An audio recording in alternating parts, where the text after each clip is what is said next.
Dr. Regovec, you describe the personal spirit as something that can even be seen in infants. And I was wondering how a regular doctor on a day-to-day basis is supposed to recognize the personal spirit of their patient and implement that knowledge in their therapy plan. No, it's so interesting because every infant is already an individual when immediately after he or she is born, has some immediate specific individual reactions to their environment. The way each child, each infant behaves is very, very individual. It's a typical set of behavior, of reactions, and it is recognizable as something individual and personal. Now, psychoanalysis has realized that there is no psyche at the beginning as such. So the psychic birth is like 6 months after birth, after the physical birth. So for the whole of that time, the infant is expressing something that can only be the personal spirit. Mm-hmm. And how would a doctor implement this? Or is a doctor even supposed to be aware of their patient's personal spirit? The personal, I don't know, but personal spirit is observable in infants and also in a child until they inhibit their responses because of the development in the primary family. So socialization, development of the superego, and then we forget as adults that we are free in our personal spirit. So when we work on our symptoms, we are reminded of our own spirit. But because spirit is immaterial, it can only be expressed through what we do or through what we refrain from doing. So the spirit really, it also survives the person, because we say it would be in the spirit of this or that person, he would do that or he would not do that. That was his typical deeds, that was his typical reactions, and this is what he never wanted to do. That's personal spirit. So you see, it's immaterial, but actually expressed through one's body. Dr. Perko, you deal with very, very complex patient cases, and very often your patients come to you with a huge load of, let's call it, symptom noise. How do you route through all of these signals to find the root cause or to find the first step to take with that patient?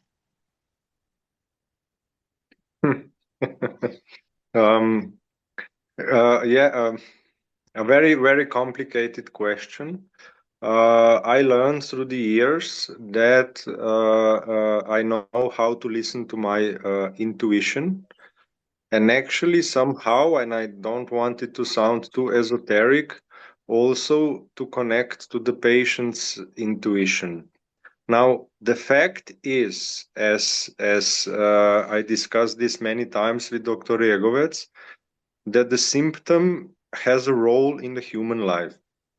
And the more severe the case is, the more the human being having this disease is pressed against the wall. Either you will live or you will not. And this special moment, in essence, which is far from being simple, but it strips the people naked. The persona slowly dissolves. This public appearance and the role the people play in job, in family, in front of the children, in front of their parents, somehow is irrelevant. And through this process, I normally sense in which direction I should go. Of course, we do similar medical labs in the beginning for all. But out of this and out of getting to know the patient, so sometimes I say that on the first visit I only focus on the body because still there is a persona. But on the fifth visit, then we begin to talk. Really talk when the patients lose their fear of the let's say this white coat, when they really feel accepted in the doctor's office, where I must say that sometimes it's for me very hard to listen how they are yelled at, or the attitude is very rough to them in front of maybe other specialist doctors. This is my experience. I'm not judging anyone at the moment. And in that cases, then with the help of the whole development of the, let's call it, integrative medicine that we practice, somehow this individual plan of treatment is being built through the visits. And of course, Dr. Ajil, our Ayurvedic doctor here, is also highly psychically and intuitively educated person. And basically, with this, we really can treat complex cases, and we have, I must say, quite good results with them. Thank you, Dr. Regovec. How does one become this well trained or this well in tune with one's own intuition as a medical specialist? What do you need to do? What is there a special type of, I don't know, meditation or mind training, or a special type of psychoanalysis that you need to go or work through to get to this level, or is this pure experience? There are several factors there. And in distinction to personality, which is the product of one's development, personality develops, is highly individual, and is unique for each individual. But in distinction to personality, is the personal spirit not historical? Personality and the body, they are historical. The psyche and the body, they are historical. If you want to know your symptom, you have to do the anamnesis first. So you have to go back right to childhood, to the repressed memories, but also to the medical history as such, the physical history of illnesses, of symptoms, of your parents' symptoms, and so on. So once you analyze that, then you can see the meaning. And spirit comes through meaning. You see the meaning. For example, maybe I had asthma as a child, but that was a somatization of something that was happening in the family. And it's deeply meaningful because it was a way of working on oneself. The symptom works on oneself in this meaning dimension, which is actually the spiritual dimension. This is not the I'm a psychoanalyst, but this is not a psychological dimension. It's a spiritual dimension. Like Dr. Perko said, intuition, opening intuition and seeing the meaning of a symptom, even of a cancer symptom, or problems with your back. So problems with the whole bone structure of your body. So meaning is really, this is why I say that personal spirit as the heart of medicine, medicine as a remedy, and medicine as an activity, both. Mm-hmm. Mm-hmm. Dr. Perko, when people watch this, they may think, oh, I need my team to understand this, or I need myself perhaps, or my clinic needs to collectively understand this type of medicine. And you've taken your team from a regular clinic to an integrative clinic. How did you go about having everybody understand the same mindset? How is that done? Well, if you work from the heart, then somehow, and again, no esotericism here, but you attract like-minded people, yeah. And I'm not talking about good or bad or better or worse, but somehow, For example, I would always say on the first interview, if I feel that the candidate would be, for example, suitable for the team, I say you can come now for 2 days so that we all can feel how do we feel in each other's company. So in the end, also you must feel if you will enjoy our company doing treating the patients. And please listen to your feeling. Don't please just come for the salary. And after, well, we established the first company, the dental clinic in 2013. And up until now, I must say that somehow the system works, and more or less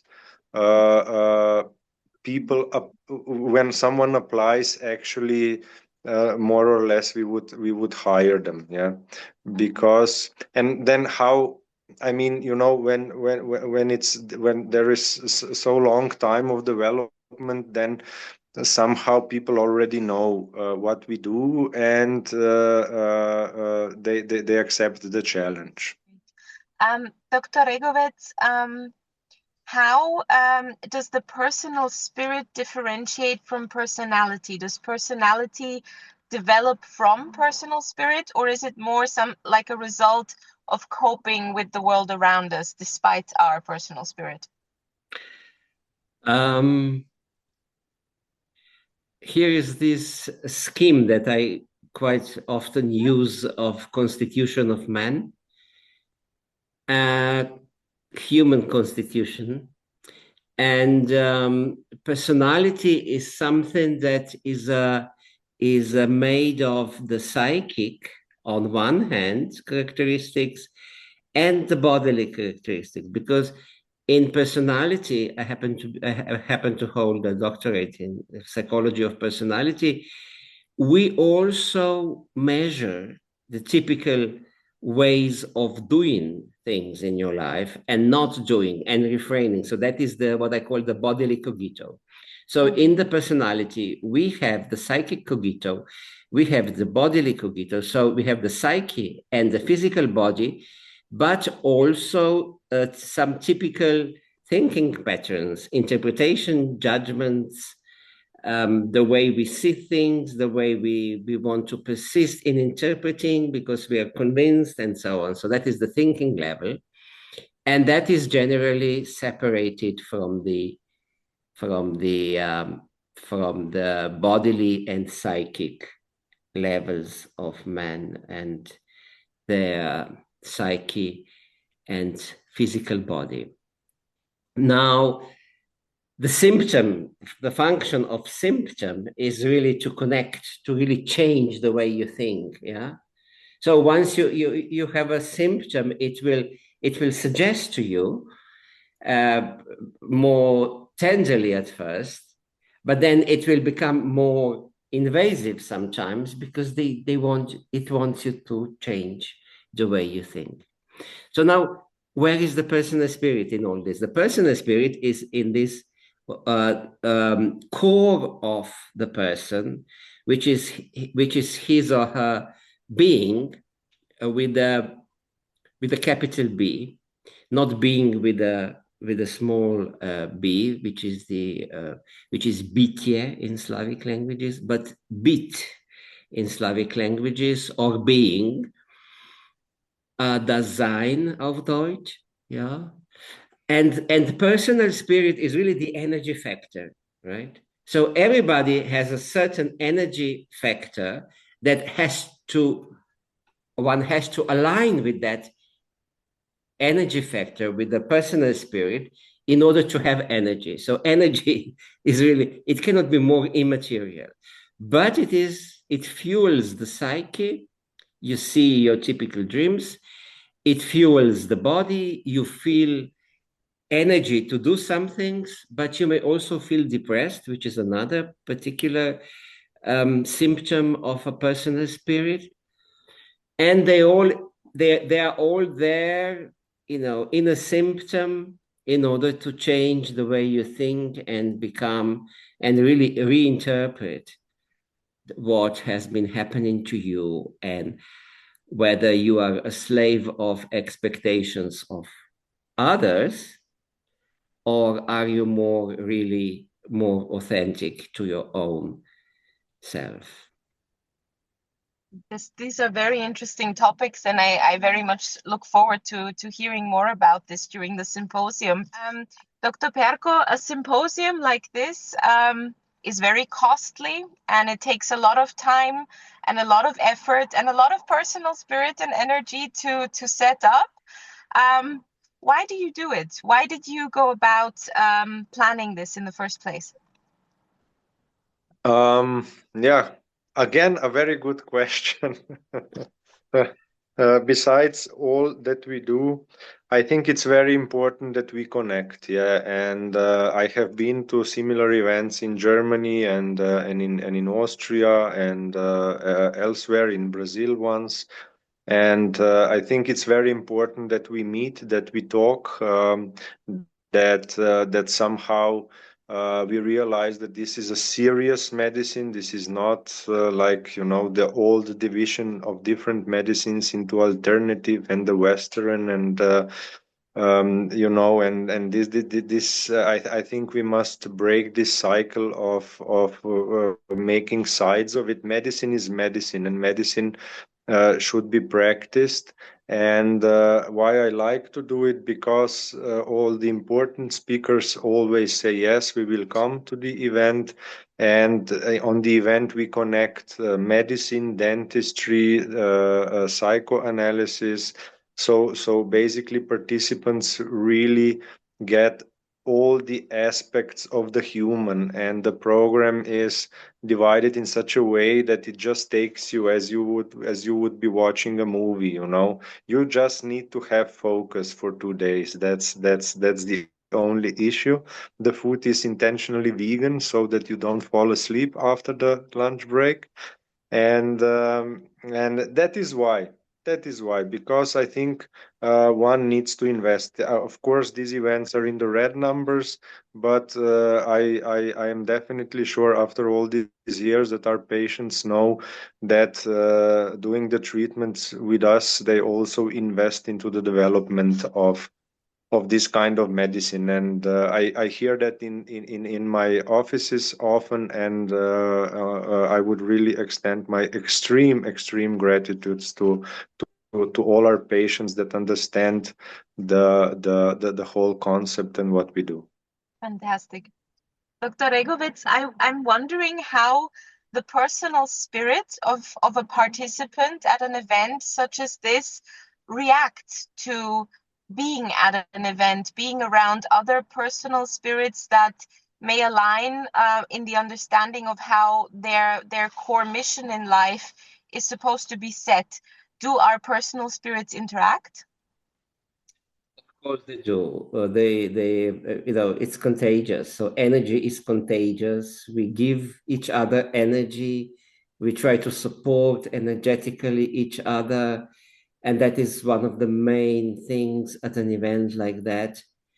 And already in Porto, there was so much of this gregarious atmosphere in which we participate and share with each other.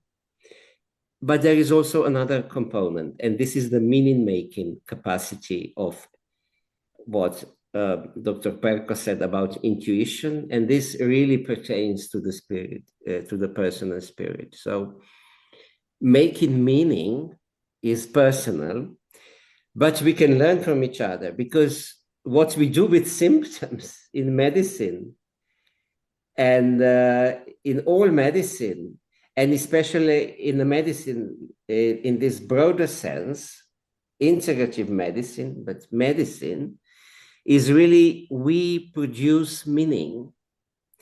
And meaning is one of the most powerful medicines. It actually is a panacea.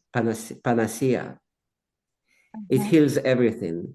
Of course, you need to help with the physical treatment, with transfusion, but then also you have to So you work bodily, but then you also work psychologically because you're doing the anamnesis. Even if you're not a psychoanalyst, every doctor of medicine needs to do the history. So that is the psyche. The psyche is in history. And by unlocking this plethora of meanings, we are learning from each other. We know that some symptoms have some general character, like cancer symptoms. They have two main factors, like control and not being able to let go of. But within that framework, a patient and a doctor, they have to make their own meaning of illness. Okay, something is trying to die here, so you have to let it go or else you will die prematurely. So that is really meaningful. So you see, we are learning from meaning that we are making with the lectures, with socializing, with case presentation. And this is what really helps your personal spirit. And this is why you really, if you are a medical practitioner of any sort, you really should be at congresses and events like this, because you will profit enormously. This is not what you get in your education.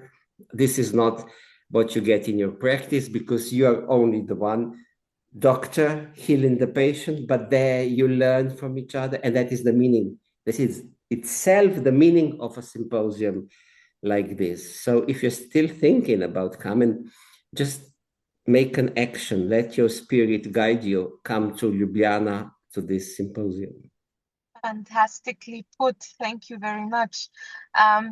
Dr. Perkov, a lot of the people who have applied to the symposium for this year have actually already been here last year.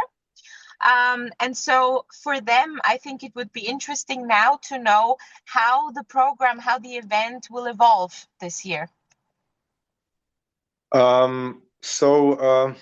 Well, this year we invited some new speakers that I met on different conferences that I were, and I picked different topics that are really, I would say, what's the English word, modern or actual. So, and I think these topics are such that it doesn't matter if you come from the pharmaceutical medicine or the bioresonance or the naturopathic medicine, that you will be able to connect and extract the meaning for yourself, so that let's say on Monday you will already start to implement at least some of the content that you've heard. And another interesting program point will be the public talk. We didn't have this last time. So for those who already are in Ljubljana a day earlier, which I can recommend because it's a beautiful city. So on Thursday evening, we have a public lecture. So for patients, for health conscious people, how are you and Dr. Moreira going to prepare for that? Because this is new turf to explain integrative medicine to the public. Well, we are both very much intuitive, and as you know, we never make a presentation before 2 days after we have the event. So I think it will be spectacular. It will happen from your intuition. Yes, exactly. That's why I can't do the presentation before, because I always do them intuitively. The way that the universe, my personal spirit, or guides me to do it. Yes. Dr. Regovec, I have one last question for you. Your audience this year is not used to listening to psychoanalysts, to topics of psychology. So a lot of them will come with a fresh mind, with no preconceptions, but perhaps also a little unprepared. Is there something you would recommend your audience to think about, to prepare, to listen to your lecture? I am a psychoanalyst, but I went further with my research in integrative anthropology. I have developed my own model in integrative anthropology, where symptom plays really the central role. So even if I am a psychoanalyst, okay, pay attention to your dreams, please, of course, but then pay attention to your body, to your bodily symptoms, and also to your mind symptoms. So what are you persistently think about, and you may not like it at all? Or where do you suspect that your interpretation of reality is not correct, not well adapted? And then think about why you sometimes feel so much energy with certain activities, that because this is where the personal spirit sings, your heart sings, yeah. And so you are joyful and full of energy, and at some other activities you feel depressed because you have to do them and you see no meaning in them. Such an analysis is useful to get ready, to have some starting points for the symposium, and think about yourself holistically. Fantastic. Dr. Perko, also my last question for you. If we zoom out and you think of your audience at the MAHA Symposium this year, what is the takeaway? What would you like for the audience to leave with? Yeah, as I told in my previous answer, yeah, with the knowledge that medicine is progressing, and that there are different kinds of medicine, and that these different kinds always can connect between each other. So it's not my medicine is the best and his medicine is the best, and the Western medicine and the school medicine and the traditional medicine and the functional medicine and I don't know, biological medicine, and there are many medicines, but we speak the same language. Yeah, this is what the aim would be, and that we must be, if the politicians aren't, but the medicus community, archetypically, we must be, I would say, intelligent enough in all the aspects. So from body, psyche, intuition to the mind, that we learn to respect each other and have constructive conversations for the good of the patients and the medicine, the future medicine that is coming now. Thank you to the both of you. For everybody who enjoyed this, I'm very, very sure that you will enjoy the symposium this year. Absolutely make sure to save the date, 29th to 30th of May. My personal recommendation, because I can see the ticket sales in the background, get yours soon. Because as last year, it's speeding up now with the sales and will surely be booked out just as in 2024. Thank you, everyone, and have a great evening. Thank you. Bye-bye. I'm looking Bye-bye.